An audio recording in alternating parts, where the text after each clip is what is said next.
Basilica of our lady of good health അഥവാ ആരോഗ്യ മാതാവിൻ്റെ പള്ളി എന്നറിയപ്പെടുന്ന ഫേമസ് ആയിട്ടുള്ള ഒരു ക്രിസ്ത്യൻ തീർത്ഥാടന കേന്ദ്രമായിട്ടുള്ള വേളാങ്കണ്ണി മാതാവിൻ്റെ മണ്ണിലാണ് ഞാനിപ്പോൾ നിൽക്കുന്നത്. വേളാങ്കണ്ണി റെയിൽവേ സ്റ്റേഷൻ്റെ തൊട്ട് ഫ്രണ്ടിലാണ് ഞാനിപ്പോൾ ഉള്ളത്. കഴിഞ്ഞ ദിവസം നമ്മുടെ എറണാകുളം വേളാങ്കണ്ണി എക്സ്പ്രസിൻ്റെ ഫസ്റ്റ് LHB റണ്ണായിരുന്നു. അതിന് കയറിയിട്ടാണ് ആ ഒരു ഫസ്റ്റ് LHB റണ്ണിന് കയറിയിട്ടാണ് ഞാനിപ്പോൾ വേളാങ്കണ്ണി എത്തിയിട്ടുള്ളത്. ആ വീഡിയോ എന്തായാലും ഞാൻ ഫസ്റ്റ് ഇടും കേട്ടോ. അതിന് ശേഷമായിരിക്കും ഈ ഒരു വേളാങ്കണ്ണിയുടെ വിശേഷങ്ങളുള്ള വീഡിയോ ഒക്കെ വരുന്നത്. നമ്മളിപ്പോൾ വേളാങ്കണ്ണി മാതാവിൻ്റെ പള്ളിയും ആ ഒരു സ്ഥലങ്ങളൊക്കെ കാണാൻ വേണ്ടി പോവാണ്. അതാണ് നിങ്ങൾ ഈ വീഡിയോയിൽ കാണാൻ വേണ്ടി പോകുന്നത്. അപ്പോൾ വീഡിയോയിലേക്ക് എല്ലാവർക്കും സ്വാഗതം. ഈ കാണുന്നതാണ് നമ്മുടെ വേളാങ്കണ്ണി റെയിൽവേ സ്റ്റേഷൻ കേട്ടോ. ഏകദേശം ഒരു പള്ളിയുടെ ഒരു ആർക്കിടെക്ചറൽ സ്റ്റൈലിലാണ് ഈ ഒരു സ്റ്റേഷൻ നിർമ്മിച്ചിരിക്കുന്നത്. നല്ല അടിപൊളിയല്ലേ? ഇവിടെ വേളാങ്കണ്ണി പള്ളി അത്രയും ഫേമസ് ആയിട്ടുള്ളൊരു പള്ളിയല്ലേ, ഒരു തീർത്ഥാടന കേന്ദ്രം. അപ്പോൾ ആ ഒരു പള്ളിയുടെയൊക്കെ മാതൃകയിൽ തന്നെ ഈ ഒരു സ്റ്റേഷൻ നിർമ്മിക്കാൻ വേണ്ടി അവർ ശ്രമിച്ചിട്ടുണ്ട്. എന്തായാലും സൂപ്പർ. ഇവിടെ സ്റ്റേഷൻ്റെ ഫ്രണ്ടിൽ നിന്ന് തന്നെ നിങ്ങൾ ഫാമിലി ആയിട്ടൊക്കെ വരുന്നതാണെങ്കിൽ ഓട്ടോയും പിന്നെ മറ്റേ വെള്ളിമുങ്ങിയില്ലേ, എയ്സ്, അതുപോലത്തെ വണ്ടികളൊക്കെ ഉണ്ട് കേട്ടോ. ഇവിടെ ടാക്സി വണ്ടികൾ, ഇതേപോലെ ഓട്ടോ ഇവിടെ ഉണ്ട്. പള്ളിയിലേക്ക് അവർ കൊണ്ടുവിടും. എത്ര രൂപയാണെന്ന് എനിക്കറിയില്ല കേട്ടോ. ഇവിടുന്ന് ഏകദേശം ഒരു 1.3 കിലോമീറ്റർ നടക്കാനുണ്ട് പള്ളിയിലേക്ക്. ഞാൻ എന്തായാലും നടക്കാൻ വിചാരിച്ചു. പിന്നെ ഇവിടെയൊക്കെ ബോർഡും കാര്യങ്ങളൊക്കെ ഉണ്ട്, വേ ടു ചർച്ച് എന്നൊക്കെ പറഞ്ഞിട്ട്. ഇവിടെ ഒരു ICICI ബാങ്കിൻ്റെ ഒരു ATM ഉണ്ട് കേട്ടോ. പിന്നെ ദേവാലയ വിവര കേന്ദ്രം എന്നൊക്കെ പറഞ്ഞിട്ട് ഇൻഫർമേഷൻ സെൻറ്റർ, അവിടെ പള്ളീനെ കുറിച്ചിട്ടുള്ള ഇൻഫർമേഷൻ സെൻറ്ററാണേ. നമുക്ക് എന്തായാലും ഇനി പള്ളിയുടെ അങ്ങോട്ടേക്ക് പോവാം. പോകുന്ന വഴിക്കൊക്കെ ഒരുപാട് ഹോം സ്റ്റേകളും റൂമും ലോഡ്ജും കാര്യങ്ങളൊക്കെ നിങ്ങൾക്ക് കാണാൻ വേണ്ടി പറ്റും കേട്ടോ. ഇത് മലയാളി ഗസ്റ്റ് ഹോം എന്നൊക്കെ പറഞ്ഞിട്ട് ഇവിടെ ബോർഡും കാര്യങ്ങളൊക്കെ കാണുന്നുണ്ട്. ഇഷ്ടംപോലെ മലയാളികളുണ്ട് കേട്ടോ. ഇങ്ങോട്ട് വരുന്ന കൂടുതൽ ആൾക്കാരും നമ്മുടെ മലയാളികളുണ്ട്. അതാണൊരു ഗുണം. വേളാങ്കണ്ണി മാതാവിനെ കാണാൻ വേണ്ടിയിട്ട് മലയാളികൾ ഒരുപാട് വരാറുണ്ട്. പോകുന്ന വഴിക്ക് ഇതുപോലൊരു പള്ളിയാണോ എന്ന് എനിക്കറിയില്ല, ചെറിയൊരു എന്തോ ഇങ്ങനെ ഭണ്ണാരം കാര്യങ്ങളൊക്കെ വെച്ചിട്ടുണ്ട്. നമ്മൾ അതിലൂടെയാണ് സ്റ്റേഷനിൽ നിന്ന് ഇങ്ങോട്ടേക്ക് നടന്നു വന്നത്. അപ്പോൾ ഇതുപോലൊരു ജംഗ്ഷൻ എത്തും. ഇവിടെ നിന്ന് ഇങ്ങോട്ടേക്ക് ഒരു റോഡുണ്ട്, ഇങ്ങോട്ടേക്ക് ഒരു റോഡുണ്ട്. 2 വഴിയിലൂടെ നമുക്ക് പള്ളിയിലേക്ക് പോകാൻ വേണ്ടി പറ്റും. നമുക്ക് വരുന്ന സമയത്ത് ഇതിലൂടെ വരാം. അപ്പോൾ പോകുമ്പോൾ നമുക്ക് നേരെ തന്നെ പോവാം. പോകുന്ന വഴിക്ക് കണ്ടൊരു റെസ്റ്റ് ഹൗസ് ആണ്, Thiruvalluvar rest house. AC non AC ആയിട്ടുള്ള റൂമുകളൊക്കെ ഇവിടെ ഉണ്ട്. കാണിച്ചു തരാൻ കാരണം ഒരു നൈസായിട്ടുള്ളൊരു ബിൽഡിംഗ് അല്ലേ ഇത്, നല്ല രസമില്ലേ കാണാൻ. ആ സ്ട്രെയിറ്റ് റോഡ് നടന്നു വരുന്ന സമയത്ത് പിന്നെയും ഒരു ജംഗ്ഷനിലെത്തും കേട്ടോ. ഇവിടുന്ന് ലെഫ്റ്റാണ് നമുക്ക് പോകേണ്ടത്. ഇവിടെയൊക്കെ ബോർഡ് ഉണ്ട് കേട്ടോ, പള്ളിയിലേക്കുള്ള വഴി എന്നൊക്കെ പറഞ്ഞിട്ട്. ആ ഒരു ജംഗ്ഷൻ കഴിഞ്ഞ് റോഡിലേക്ക് കയറിയപ്പോൾ അത്യാവശ്യം വണ്ടികളൊക്കെ ഉണ്ട് കേട്ടോ. ഇപ്പോൾ ഇത് മെയിൻ റോഡാണെന്ന് തോന്നുന്നു. ഇവിടെ പോകുന്ന വഴിക്കൊരു മദർ തെരേസ ക്യാമ്പസ് പറഞ്ഞിട്ടൊരു ഇത് കണ്ട് ബോർഡ്, കോളേജാന്ന് തോന്നുന്നു കേട്ടോ. ഇവിടെ ഈ വേളാങ്കണ്ണിയിൽ അക്കോമഡേഷൻ ഇവർ പ്രൊവൈഡ് ചെയ്യുന്നുണ്ട് കേട്ടോ. ഇവരുടെ ചർച്ച് വക തന്നെ അത് ബുക്ക് ചെയ്യാനുള്ള ഓഫീസാണ് നിങ്ങളീ കാണുന്നത്. ഇത് വരുന്നത് എവിടെയാണെന്ന് വെച്ചാൽ പോകുന്ന വഴിക്ക് തന്നെ അതിൻ്റെ നേരെ ഓപ്പോസിറ്റാണ് ഇവിടുത്തെ വേളാങ്കണ്ണി ബസ് സ്റ്റാൻഡ് വരുന്നത്. ആ കാണുന്നതാണ് ബസ് സ്റ്റാൻഡ്. പിന്നെ അതിന് തൊട്ടിപ്പുറത്തായിട്ട് തന്നെ ഓട്ടോ സ്റ്റാൻഡും കൂടി ഉണ്ട്. അത്യാവശ്യം വലിയ ടൗൺ ഏരിയ കേട്ടോ ഇത്. നമ്മൾ ആ റോഡിലൂടെ കുറച്ചുകൂടി മുന്നോട്ടേക്ക് വന്നു. അപ്പോൾ ഇവിടെ ഒരു ചെറിയൊരു ടീ റോഡ് പോലെ ഉണ്ട്. ഇത് ഇങ്ങോട്ട് പോയിട്ട് ആ കാണുന്നത് തന്നെയാണ് കേട്ടോ ചർച്ച്, വേളാങ്കണ്ണി പള്ളി. നമുക്ക് ആ ഭാഗത്തേക്ക് പോവാം. റോഡിന് തൊട്ടപ്പുറത്തായിട്ട് ഒരു ചെറിയൊരു പള്ളി പോലെ ഒരു സെറ്റപ്പ് കാണുന്നുണ്ട്. അത് ഗൂഗിൾ മാപ്പിൽ നോക്കിയപ്പോൾ നടുത്തിട്ടു ചർച്ച് അങ്ങനൊരു പേരാണ് കാണുന്നത്. അതിൻ്റെ പ്രൊണൗൺസിയേഷൻ അങ്ങനെയൊന്നും ആയിരിക്കില്ല കേട്ടോ. അങ്ങോട്ട് പള്ളിയിലേക്ക് പോകുമ്പോഴുള്ള കാഴ്ചകളാണ് നിങ്ങൾ കാണുന്നത് കേട്ടോ. ഇഷ്ടംപോലെ ആൾക്കാരുണ്ട് രാവിലെ ആയപ്പോൾ തൊട്ടേ. സോ ഈ കാണുന്നതാണ് നമ്മുടെ വേളാങ്കണ്ണി പള്ളി കേട്ടോ.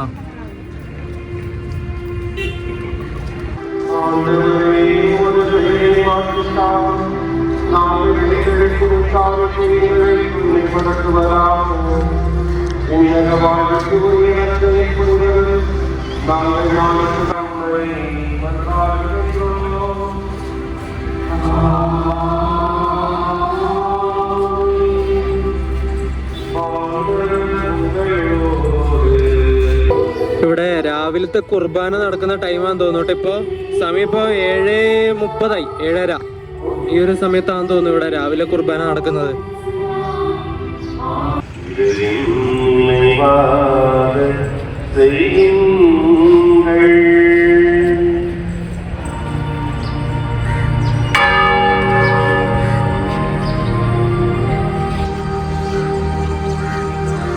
ഇന്ത്യയിലെ തന്നെ പ്രധാനപ്പെട്ട ക്രൈസ്തവ തീർത്ഥാടന കേന്ദ്രങ്ങളിൽ ഒന്നാണ് തമിഴ്നാട്ടിലെ നാഗപട്ടണം ജില്ലയിൽ വേളാങ്കണ്ണി എന്ന് പറഞ്ഞിട്ടുള്ള ചെറിയൊരു പട്ടണത്തിൽ നിൽക്കുന്ന ഈ ഒരു basilica of our lady of good health അഥവാ വേളാങ്കണ്ണി പള്ളി.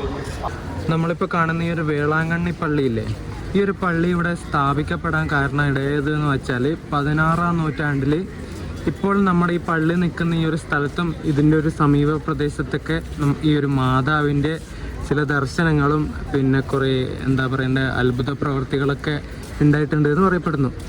ആ ഒരു ഇതിൻ്റെയൊക്കെ അടിസ്ഥാനത്തിലാണ് ഇവിടെ പള്ളി ഇങ്ങനെ ഉയർന്നു വന്നിട്ടുള്ളത് കേട്ടോ. ഇവിടുത്തെ മാതാവ് ശരിക്കും ഒരു പവർഫുള്ളായിട്ടുള്ളൊരു ദൈവമാണ് എന്നാണ് പറയപ്പെടുന്നത്. ഭയങ്കര ശക്തിയുള്ളൊരു ദൈവം കൂടിയാണ്. അതുകൊണ്ട് തന്നെ ഒരുപാട് ആഗ്രഹ സഫലീകരണത്തിനും പിന്നെ കല്യാണം, ജോലി അതൊക്കെ ലഭിക്കാനും മറ്റൊക്കെ ഒരുപാട് നേർച്ചകളും വഴിപാടൊക്കെ നടത്താൻ വേണ്ടിയിട്ട് ഓരോരോ സംസ്ഥാനത്തുള്ള ഓരോരോ വിശ്വാസികളും ഈ ഒരു പള്ളിയിലേക്ക് വരാറുണ്ട്. ഒരു വർഷത്തിൽ തന്നെ ലക്ഷക്കണക്കിന് ഭക്തജനങ്ങളാണ് ഈ ഒരു വേളാങ്കണ്ണി പള്ളിയിൽ പ്രാർത്ഥിക്കാനായിട്ട് എത്തുന്നത്. അതുപോലെ തന്നെ ചെയ്ത പാപങ്ങളുടെ പരിഹാരത്തിനായിട്ട് മുട്ടുകുത്തി പള്ളിയിലേക്ക് പോകുന്നവരുണ്ട്. അതിൻ്റെ ഒരു വഴിയുണ്ട് ഇവിടെ, ചെറിയൊരു ഏകദേശം ഒരു 500-800 മീറ്റർ നീളത്തിൽ ഇങ്ങനെ നീണ്ടു നിൽക്കുന്ന ഒരു വഴിയുണ്ട്. അത് ഞാൻ കാണിച്ചു തരാം. ഈ പള്ളിയുടെ തൊട്ട് ഫ്രണ്ടിൽ തന്നെയാണത്. അതുപോലെ ഈ വേളാങ്കണ്ണി പള്ളിയിലത്തെ പെരുന്നാൾ നടക്കുന്നത് ഓഗസ്റ്റ് 29 തൊട്ട് സെപ്റ്റംബർ 8 വരെയാണ്. അടുത്ത മാസം ഓഗസ്റ്റ് ആയില്ലേ, ആ ഒരു സമയത്തൊക്കെ, അതായത് പെരുന്നാളിൻ്റെ സമയത്തൊന്നും ഇങ്ങോട്ടേക്ക് അടുക്കാൻ വേണ്ടി പോലും പറ്റില്ല, അത്രക്കും ജനങ്ങളുടെ തിരക്കായിരിക്കും ഇവിടെ. ഫ്രാൻസിലുള്ള ലൂർദ് പള്ളീനെ പോലെ തന്നെ ഈ ഒരു പള്ളിയിലും, അതായത് വേളാങ്കണ്ണി പള്ളിയിലും വർഷം മുഴുവനും ദശലക്ഷക്കണക്കിന് തീർത്ഥാടകർ ഈ ഒരു ദേവാലയം സന്ദർശിച്ച് അവരുടെ വിവിധ ആവശ്യങ്ങൾക്കായിട്ടുള്ള കാര്യങ്ങൾ മാതാവിനോട് പ്രാർത്ഥിക്കുകയും മാതാവിൻ്റെ അനുഗ്രഹം വഴി ലഭിച്ച ആ ഒരു ആഗ്രഹ സഫലീകരണത്തിന് അവരുടെ വക ഓഫറിങ് നന്ദി പറയുകയും ചെയ്യുന്നതിനാൽ ഈ ഒരു പള്ളി കിഴക്കിൻ്റെ ലൂർദ് എന്നൊരു പേരിലും അറിയപ്പെടുന്നുണ്ട്. അതുപോലെ ഇവിടെ വരുന്ന ഈ ഒരു ഭക്തജനങ്ങൾക്ക് ഇവിടെ താമസിക്കാനായിട്ട് അക്കോമഡേഷൻ ഫെസിലിറ്റീസ് ഈ ഒരു ചർച്ചിൻ്റെ, ഈ ഒരു പള്ളിയുടെ വക തന്നെ ഇവർ കൊടുക്കുന്നുണ്ട്. അത് ബുക്ക് ചെയ്യാനുള്ള ഓഫീസാണ് കുറച്ച് നേരത്തെ ഞാൻ കാണിച്ചു തന്നത്, നമ്മുടെ ബസ് സ്റ്റാൻഡിൻ്റെ നേരെ ഓപ്പോസിറ്റ് ഉള്ളത്. ഏകദേശം 13 ലോഡ്ജുകളും അതിൽ തന്നെ 933 റൂമുകളും ഇവർ പ്രൊവൈഡ് ചെയ്യുന്നുണ്ട്. അതിനൊക്കെ ചെറിയ പൈസ ആവുന്നുള്ളൂ, വലിയ റെൻറ്റും കാര്യങ്ങളൊന്നും കൊടുക്കണ്ട. അതിൻ്റെ മെയിൻ്റെനൻസ് കോസ്റ്റോ അങ്ങനെ പൈസ മാത്രമേ നമ്മൾ കൊടുക്കേണ്ടുള്ളൂ. ആ ഒരു റൂം വൃത്തിയാക്കുന്നതിനും അങ്ങനെയുള്ള കാര്യങ്ങൾക്ക് എങ്ങനെയാണ് കൊടുക്കാനുള്ളൂ പൈസ. കറക്റ്റായിട്ട് എനിക്കത് അറിയില്ല. പിന്നെ ഓൺലൈൻ ബുക്കിംഗ് ഉണ്ടോ എന്നറിയില്ല കേട്ടോ, റൂം ഓൺലൈൻ ബുക്ക് ചെയ്യാൻ പറ്റുമോ എന്നറിയില്ല. അതുപോലെ വേറെയും റൂമുകൾ നിങ്ങൾക്ക് ഇവിടെ കിട്ടും. ഏകദേശം ഒരു 10-300 രൂപ തൊട്ട് അങ്ങോട്ടേക്കുള്ള നോൺ AC റൂമുകൾ നിങ്ങൾക്ക് കിട്ടും. ഇനി AC വേണമെങ്കിൽ അങ്ങനെ എടുക്കാം. ഇഷ്ടംപോലെ ലോഡ്ജുകളും മറ്റ് ഫെസിലിറ്റീസും കാര്യങ്ങളൊക്കെ ഉണ്ട്. ഇതാണ് വേളാങ്കണ്ണി പള്ളി. അതിൻ്റെ നേരെ ഫ്രണ്ടിൽ തന്നെയാണ് ഞാൻ നേരത്തെ പറഞ്ഞില്ലേ, ചെയ്ത പാപങ്ങൾ പരിഹരിക്കാൻ വേണ്ടിയിട്ട് ഇങ്ങനെ നേർച്ചയാക്കിയിട്ട് മുട്ടലഴിഞ്ഞ് നടക്കുന്നത്. അതിവിടെ കേട്ടോ, ഇതുണ്ടോ, ഏകദേശം ഒരുപാട് നീളത്തിൽ ഇങ്ങനെ നീണ്ടു നിവർന്ന് കിടക്കാം. ഇവിടെ മണൽ ഇട്ടിട്ടുണ്ട് കേട്ടോ, മണലായത് നല്ല ചൂടായിരിക്കും കേട്ടോ. ഇതിലൂടെ കുറേ ആൾക്കാർ നടക്കുന്നുണ്ട് കേട്ടോ. ഇത് ഒരാളിപ്പോൾ ഇത് ഇങ്ങനെ പോകുന്നു.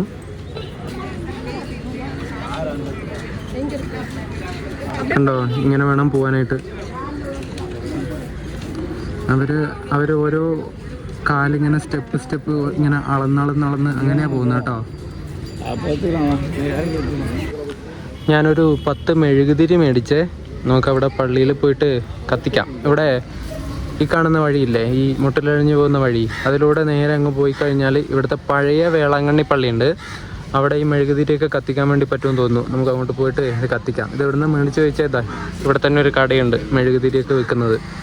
10 50 രൂപ കേട്ടോ. പഴയ പള്ളിയിലേക്ക് പോകുന്ന അങ്ങോട്ടേക്ക് തണലുണ്ട് കേട്ടോ, അതുകൊണ്ട് വലിയ സമാധാനം. ഈ മണലൊക്കെ നല്ല ചൂടായിരിക്കും കേട്ടോ. ഈ മുട്ടുകുത്തി നടക്കുന്ന കുറേ ആൾക്കാരുണ്ട് കേട്ടോ അതിലൂടെ നടക്കാൻ.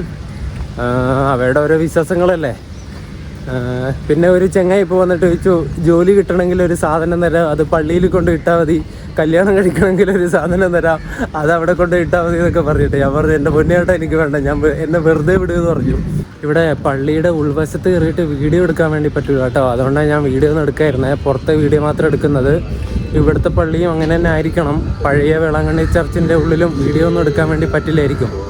ഇവിടെ പഴയ വേളാങ്കണ്ണി ചർച്ചിൻ്റെ തൊട്ട് ഫ്രണ്ടിൽ തന്നെ ഇവിടെ ഒരു മോർണിംഗ് സ്റ്റാർ ചർച്ച് പറഞ്ഞിട്ടൊരു പള്ളിയുണ്ട്. അവിടെയും കുർബാന നടക്കുകയാണ്.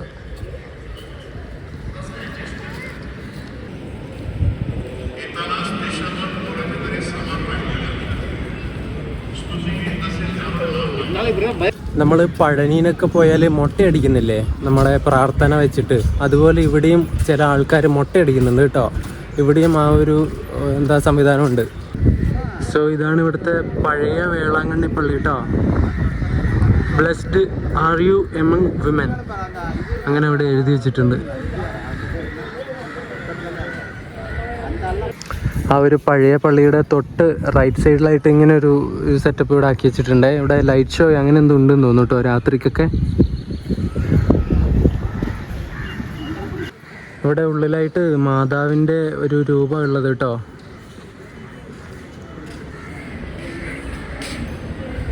ഇവിടെ ഭണ്ഡാരവും കാര്യങ്ങളൊക്കെ ഇവിടെ വരുന്നുണ്ട് കേട്ടോ. ഓഫറിങ് എന്ന് പറഞ്ഞിട്ട് അവിടെ ഒരു ഭണ്ഡാരമുണ്ട്.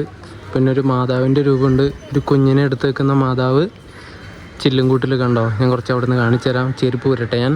പിന്നെ ഇവിടെയാണ് മറ്റേ മെഴുകുതിരിയൊക്കെ കത്തിച്ച് വെക്കുന്നത് കേട്ടോ. നമുക്കവിടെ നമ്മൾ മേടിച്ച മെഴുകുതിരി കത്തിച്ച് വെക്കാം.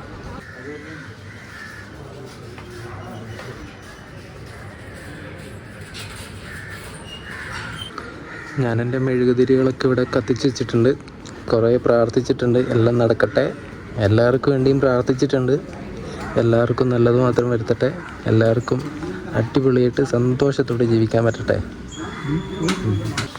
ഇവിടുത്തെ ഈ വേളാങ്കണ്ണി മാതാവിനെ കുറിച്ചിട്ട് ഒരുപാട് മാതാവിൻ്റെ അത്ഭുത പ്രതിഭാസങ്ങളും കഥകളും കാര്യങ്ങളും ഐതിഹ്യങ്ങളൊക്കെ ഒരുപാടുണ്ട്. അതിലൊരു കഥ ഞാൻ പറഞ്ഞുതരാം. ഇത് വിക്കിപീഡിയയിലൊക്കെ ഉള്ളതാണ്, ഇവിടെയും കൊടുത്തിട്ടുണ്ട് കേട്ടോ. അത് ഞാൻ കാണിച്ചു തരാം. ഒരു കുട്ടി പശുവിൻ്റെ പാല് കറന്നിട്ട് തൻ്റെ വീട്ടിൽ നിന്ന് വേറൊരു വീട്ടിലേക്ക് കൊണ്ടു കൊടുക്കാനായിട്ട് പോകുന്ന വഴിക്ക് ഒരു കുളം ഉണ്ടായിരുന്നു. ആ കുളത്തിൻ്റെ സൈഡിലൊരു ആൽമരം ഉണ്ടായിരുന്നു. ആ ഒരു ആൽമരത്തിൻ്റെ ചോട്ടിൽ ഈ ഒരു കുട്ടി ആ പാലുമായിട്ട് ഇരിക്കുമായിരുന്നു. അപ്പോൾ ആ ഒരു സമയത്ത് ഈ ഒരു കുട്ടിയുടെ അടുത്തേക്ക് ഒരു മാതാവിൻ്റെ കയ്യിലൊരു ചെറിയൊരു കുഞ്ഞും ഉണ്ടായിരുന്നു. ആ ഒരു കുഞ്ഞിനെയും കൂട്ടിയിട്ട് മാതാവ്, ഈ ഒരു ഹിന്ദു പയ്യനായിരുന്നു കേട്ടോ, ആ ഒരു പാല് കൊണ്ട് കൊടുക്കുന്നുണ്ടായിരുന്നത് ഹിന്ദു റിലീജിയനിൽ പെട്ട ഒരു കുട്ടിയാണ്. ആ ഒരു കുട്ടിയുടെ അടുത്തേക്ക് ഈ ഒരു മാതാവ് വരികയും മാതാവിൻ്റെ കയ്യിലുള്ള കുഞ്ഞിക്ക് കുറച്ച് പാല് കൊടുക്കുമെന്ന് ചോദിച്ചു ഈ ഒരു കുട്ടിയോട്. അപ്പോൾ വേറൊന്നും ആലോചിക്കാണ്ട് ഈ ഒരു കുട്ടി പാലുമായി കൊണ്ടുപോകുന്ന ഈ ഒരു കുട്ടി ആ പാല് ഈ ഒരു കുഞ്ഞിന് കൊടുക്കുകയും, എന്നിട്ട് അതിനുശേഷം ഈ മാതാവും കുഞ്ഞും പോയി. എന്നിട്ട് ഈ കുട്ടി പാല് ഈ ഒരു വീട്ടിലേക്ക് കൊണ്ടു കൊടുക്കാനായിട്ട് പോയി. എന്നിട്ട് വീട്ടിലെത്തിയിട്ട് അവരോട് പറഞ്ഞു, പാല് വൈകിയതിന് മാപ്പ് പറഞ്ഞു ആദ്യം. എന്നിട്ട് എന്തുകൊണ്ട് വൈകിയെന്നുള്ളത് കാര്യവും പറഞ്ഞു. ഒരു മാതാവും കൊച്ചും വന്നു. അപ്പോൾ ആ കുഞ്ഞിന് പാല് കൊടുത്തു. അപ്പോൾ പാലിൻ്റെ അളവ് കുറച്ച് കുറവായിരിക്കും, നിങ്ങൾ ഇപ്രാവശ്യത്തേക്ക് ക്ഷമിക്കുകയെന്ന് ഈ ഒരു കുട്ടി ആ ഒരു വീട്ടുകാരോട് പറഞ്ഞു. എന്നിട്ട് ആ വീട്ടുകാർ പാൽപാത്രം തുറന്നു നോക്കിയപ്പോൾ കാണുന്നത് ഭയങ്കര ഒരു അത്ഭുതമായിരുന്നു. ആ പാല് ആ ഒരു പാത്രത്തിൽ മൊത്തം ഇങ്ങനെ നിറഞ്ഞൊഴുകുന്നതാണ് ആ ഒരു വീട്ടുകാർ കണ്ടത്. അങ്ങനെ ഒരു പ്രതിഭാസം കണ്ട് ഇങ്ങനെ ഞെട്ടിയ ആ വീട്ടുകാർ ആ ഒരു ചെക്കനോട് ചോദിച്ചു, എവിടെ വെച്ചാണ് ആ കുഞ്ഞിനെയും മാതാവിനെയും കണ്ടതെന്ന് ചോദിച്ചു. അപ്പോൾ നമുക്ക് അങ്ങോട്ടേക്ക് പോകാമെന്നൊക്കെ പറഞ്ഞിട്ട് അവർ രണ്ടുപേരും ആ ഒരു ആൽമരത്തിൻ്റെ ചോട്ടിലേക്ക് വന്നു. എന്നിട്ട് ഇവരുടെ അടുത്തും ഈ ഒരു മാതാവ് പ്രത്യക്ഷപ്പെട്ടു കേട്ടോ. അതിനുശേഷം ആ ഒരു ആൽമരത്തിൻ്റെ തൊട്ടടുത്തൊരു കുളം ഉണ്ടെന്ന് പറഞ്ഞില്ലേ, ആ ഒരു കുളം മാതാവിൻ്റെ കുളം, അല്ലെങ്കിൽ ഒരു ഹോളി വാട്ടർ, അല്ലെങ്കിൽ ഹോളി ടാങ്ക്, അല്ലെങ്കിൽ ലേഡീസ് ടാങ്ക്, എങ്ങനെ വേണമെങ്കിലും പറയാം. അങ്ങനെയാണ് ഇപ്പോൾ അറിയപ്പെടുന്നത്. ഒരു പവിത്രമായ ജലം അങ്ങനെ പറയാൻ വേണ്ടി നമുക്ക്. ഇവിടെ കുറേ ആൾ ഇരുന്നിട്ട് ഇങ്ങനെ പ്രാർത്ഥന ചെല്ലുന്നുണ്ട് കേട്ടോ.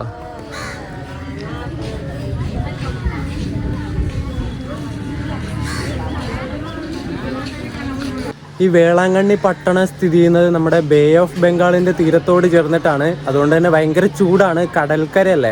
അതുപോലെ ഇവിടെ മണ്ണല്ല കേട്ടോ, മണലാണ് ഏറ്റവും കൂടുതലുള്ളത്. മണ്ണ് ഇല്ല, ഒരു മണലുള്ള ഒരു സ്ഥലമാണ് ഈ വേളാങ്കണ്ണി. നമ്മുടെ കേരളത്തിൽ നിന്നും വേളാങ്കണ്ണിയിലേക്ക് വരാനായിട്ട് നമ്മുടെ നാട്ടിൽ നിന്ന് ആകെ 2 ട്രെയിനുകളാണുള്ളത്. ആ ഒരു 2 ട്രെയിനും തുടങ്ങുന്നത് എറണാകുളം ജംഗ്ഷനിൽ വെച്ചിട്ടാണ്. ഒരു ട്രെയിൻ നമ്മളിങ്ങോട്ട് വന്നാൽ എറണാകുളം വേളാങ്കണ്ണി എക്സ്പ്രസ് ആണ്. അതിന് നിങ്ങൾക്ക് വന്നാൽ ഡയറക്റ്റ് വേളാങ്കണ്ണിയിലേക്ക് തന്നെ വരാൻ വേണ്ടി പറ്റും. പിന്നെ രണ്ടാമത്തെ ട്രെയിൻ എന്ന് പറയുന്നത് എറണാകുളം കാരയ്ക്കൽ എക്സ്പ്രസ് ആണ്. നമ്മുടെ ടീ ഗാർഡൻ എക്സ്പ്രസ് ഇല്ലേ, ആ വണ്ടിക്ക് വന്നു കഴിഞ്ഞാൽ നിങ്ങൾക്ക് ഡയറക്റ്റ് ഇങ്ങോട്ടേക്ക് വരാൻ വേണ്ടി പറ്റില്ല.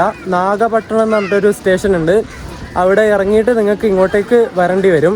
അത് അവിടെ നാഗപട്ടണത്ത് ഇറങ്ങിയാൽ ഇങ്ങോട്ടേക്ക് വേളാങ്കണ്ണിയിലേക്ക് ഒരുപാട് ഡെമു സർവീസും കാര്യങ്ങളൊക്കെ ഉണ്ട്. ഇടയ്ക്കിടയ്ക്ക് ഡെമു ഉണ്ട്. ലോക്കൽ ട്രെയിനുകൾ നിങ്ങൾക്ക് കിട്ടും, അല്ലെങ്കിൽ നിങ്ങൾക്ക് ബസ്സിന് വരാം, ഓട്ടോക്ക് വരാം. അവിടുന്ന് നാഗപട്ടണത്ത് ഇങ്ങോട്ട് വേളാങ്കണ്ണിയിലേക്ക് 10 കിലോമീറ്റർ മാത്രമേ ദൂരമുള്ളൂ. ആദ്യം ഞാൻ പറഞ്ഞ എറണാകുളം വേളാങ്കണ്ണി എക്സ്പ്രസ് ആഴ്ചയിൽ 2 ദിവസം മാത്രമാണ് സർവീസ് നടത്തുന്നത്, അതായത് തിങ്കളും ശനിയും. അത് അവിടുന്ന് ഉച്ചയ്ക്ക് 1 മണിക്ക് എറണാകുളത്ത് നിന്ന് എടുത്താൽ പിറ്റേ ദിവസം പുലർച്ചെ 5:30 ആവുന്ന സമയത്ത് നിങ്ങൾക്ക് വേളാങ്കണ്ണിയിലേക്ക് എത്താൻ വേണ്ടി പറ്റും. അത് വരുന്ന റൂട്ട് എങ്ങനെയാണെന്ന് വെച്ചാൽ നമ്മുടെ എറണാകുളത്ത് നിന്ന് എടുത്തിട്ട് കോട്ടയം, കൊല്ലം, പുനലൂർ, ചെങ്കോട്ട വഴിയാണ് ഇങ്ങോട്ടേക്ക് വേളാങ്കണ്ണിയിലേക്ക് വരുന്നത്. രണ്ടാമത് പറഞ്ഞ വണ്ടി കാരയ്ക്കൽ എക്സ്പ്രസ് അല്ലെങ്കിൽ tea garden express daily service നടത്തുന്ന വണ്ടിയാണ്. അതുകൊണ്ട് നിങ്ങൾക്ക് ഏത് ദിവസം വേണമെങ്കിലും ഇങ്ങോട്ട് വേളാങ്കണ്ണിയിലേക്ക് വരാൻ വേണ്ടി പറ്റും. അത് എറണാകുളത്ത് നിന്ന് എടുക്കുന്നത് രാത്രി 10:25 10:25 എറണാകുളത്ത് നിന്ന് എടുത്താൽ പിറ്റേ ദിവസം രാവിലെ ഒരു 10:30 10:35 ആകുന്ന സമയത്ത് നാഗപട്ടണം എന്ന് പറഞ്ഞിട്ടുള്ള സ്ഥലത്തെത്തും. അവിടെ ഇറങ്ങിയിട്ട് നിങ്ങൾക്ക് ലോക്കൽ ട്രെയിൻ കയറിയിട്ട് ഇങ്ങോട്ട് വരാം. ഒരു 10 കിലോമീറ്ററേ ഉള്ളൂ, പെട്ടെന്ന് എത്താൻ വേണ്ടി പറ്റും. ഈ കാരയ്ക്കൽ എക്സ്പ്രസ് വരുന്ന റൂട്ട് നേരെ എറണാകുളത്ത് നിന്ന് എടുത്തിട്ട് തൃശ്ശൂർ, പാലക്കാട് വഴിയാണ് ബോർഡർ കിടക്കുന്നത്, കേരള ബോർഡർ കിടക്കുന്നത്. മറ്റേത് നമ്മുടെ കൊല്ലം, ചെങ്കോട്ട ആ ഒരു വഴിയാണ് വരുന്നത്. നിങ്ങൾ കോട്ടയം, കൊല്ലം, ആലപ്പുഴ ആ ഒരു ഭാഗത്തുള്ളവരൊക്കെ ആണെങ്കിൽ നിങ്ങൾക്ക് ഏറ്റവും നല്ലത് നമ്മുടെ എറണാകുളം വേളാങ്കണ്ണി എക്സ്പ്രസ്സിന് കയറിയിട്ട് വരുന്നതാണ്. അത് ഡയറക്റ്റ് ട്രെയിൻ ആവുകയും ചെയ്തു, നിങ്ങൾക്ക് കയറാനും എളുപ്പം അതായിരിക്കും. കൊല്ലത്ത് വന്നിട്ട് അവിടുന്ന് പുനലൂർ വഴിയല്ല വണ്ടി പോകുന്നത്. അതുകൊണ്ട് ഈ ഒരു 3 ജില്ലയിലുള്ളവർക്കൊക്കെ പോകാൻ എളുപ്പമുള്ളത് നമ്മുടെ എറണാകുളം വേളാങ്കണ്ണി എക്സ്പ്രസ് ആണ്. അതുപോലെ നിങ്ങൾ തൃശ്ശൂർ, പാലക്കാട് ആ ഒരു ഭാഗത്തുള്ളവരാണെങ്കിൽ വേളാങ്കണ്ണിയിലേക്ക് വരാൻ ഏറ്റവും നല്ലത് നമ്മുടെ Ernakulam Karaikal tea garden express ആണ്. അതിന് കയറുക, രാവിലെ നാഗപട്ടണം വരിക, അവിടുന്ന് വേളാങ്കണ്ണിയിലേക്ക് വരിക. ഇങ്ങനെയാണ് ഈ ഒരു 2 ട്രെയിൻ മാത്രമാണ് നമ്മുടെ നാട്ടിൽ നിന്ന് ഈ ഒരു വേളാങ്കണ്ണിയിലേക്ക് സർവീസ് നടത്തുന്നത്. അങ്ങനെ പള്ളിയിൽ നിന്ന് നേരെ പഴയ പള്ളിയിൽ നിന്ന് പുതിയ പള്ളിയിലേക്ക് പോകുന്ന വഴിക്ക് ചർച്ച് ക്യാൻറ്റീൻ എന്ന് പറഞ്ഞൊരു ബോർഡുണ്ട്. ആ ബോർഡിൻ്റെ അവിടുന്ന് ഉള്ളിലേക്ക് കയറിയാൽ കുറേ ഹോട്ടലും കാര്യങ്ങളൊക്കെ ഉണ്ട്, കുറേയൊന്നുമില്ല, കുറച്ച്.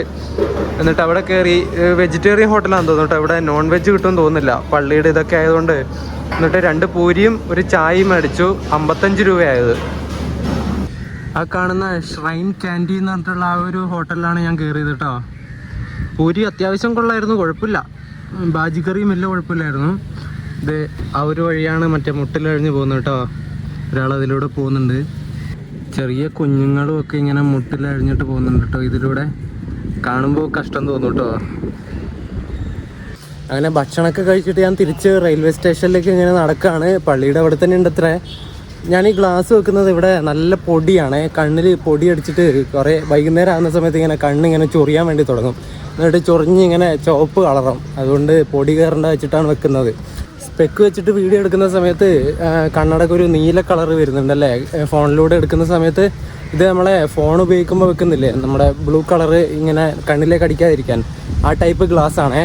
അതുകൊണ്ടാണോ എന്ന് അറിയില്ല, നല്ല വെയിലത്ത് തന്നെ എടുക്കുന്ന സമയത്ത് ഭയങ്കര ബ്ലൂ കളർ അടിക്കുന്നത് ഫോണിൽ വീഡിയോ എടുത്തിട്ട് നോക്കുന്ന സമയത്ത്. ഈ പുതിയ വേളാങ്കണ്ണി പള്ളിയുടെ ഒരു നല്ല ഫോട്ടോ ഇതുവരെ കിട്ടിയിട്ടില്ല. രാവിലെ വരുന്ന സമയത്ത് ആ ഒരു പള്ളിയുടെ നേരെയായിരുന്നു സൂര്യൻ, അപ്പോൾ ഭയങ്കര വൈറ്റ് കളർ, ഇങ്ങനെ വൈറ്റിഷ് കളറായി പോകുന്നു ഫോട്ടോ. ഇപ്പോൾ സൂര്യൻ കുറച്ച് ഇങ്ങോട്ടേക്ക് വന്നിട്ടുണ്ട്, ഫോട്ടോ കിട്ടുമോയെന്ന് നോക്കട്ടെ.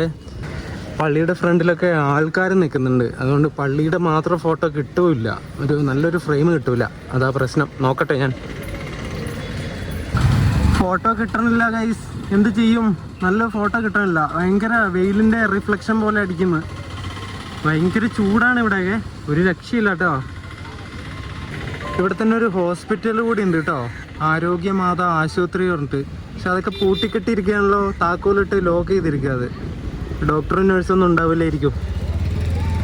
അങ്ങ് അവിടെ ഒരു മോർണിംഗ് സ്റ്റാർ ചർച്ച് കാണിച്ചു തന്നില്ലേ ഞാൻ, അതിൻ്റെ തൊട്ടിപ്പുറത്തായിട്ട് യേശുദേവൻ ഇങ്ങനെ എല്ലാവരും ഇങ്ങനെ അനുഗ്രഹിക്കുന്ന പോലത്തെ ഒരു സ്റ്റാച്ചു ഉണ്ട് കേട്ടോ. അത് ഞാൻ ഇപ്പോഴാണ് കാണുന്നത്, കണ്ടോ.